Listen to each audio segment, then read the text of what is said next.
കുഞ്ഞിന് ഓരോ വട്ടം കുത്തും കേട്ടോ, കരച്ചില്ല പാവം. എനിക്ക് വേണ്ടി രാജ്യത്തെ ഇവിടെ വീഡിയോ കോൾ വിളിക്കാൻ വേണ്ടി ഇരിക്കും കേട്ടോ. കോൾ കോൾ ഇതെന്തുവാണ്? ഹാപ്പി ബർത്ത്ഡേ ടു യു കഴിഞ്ഞ ഹാപ്പി ബർത്ത്ഡേക്ക് നിനക്ക് എന്തായിരുന്നു? ഐഫോൺ ആയിരുന്നു. പക്ഷെ ഈ ഹാപ്പി ബർത്ത്ഡേക്ക് ആർക്കും കൊടുക്കാൻ പറ്റാത്ത ഒരു ഹലോ എന്റെ അമ്മയുടെ അടിപൊളി സാധനം അറിയാവോ?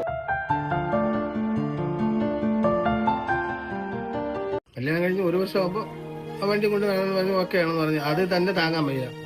ഇതിനെ പ്രസവിച്ച് വളർത്തി ഇത്രയും വർഷമായിട്ട് 24 വർഷമായിട്ട് ഇപ്പം കൊടുക്കുമ്പോ അപ്പൊ അച്ഛനും അമ്മയും എന്തുവായിരിക്കും സംഭവം? വിഷമം എന്ന് പറയുന്ന ഒരു സാധനം. എന്താ കാരണം എന്ന് വെച്ച് കഴിഞ്ഞാൽ അതേപോലെ ഒരാളുടെ കയ്യിൽ ഏൽപ്പിച്ചേക്കുന്നത്. അതുകൊണ്ട് ധൈര്യം എനിക്ക് മേളില്ല.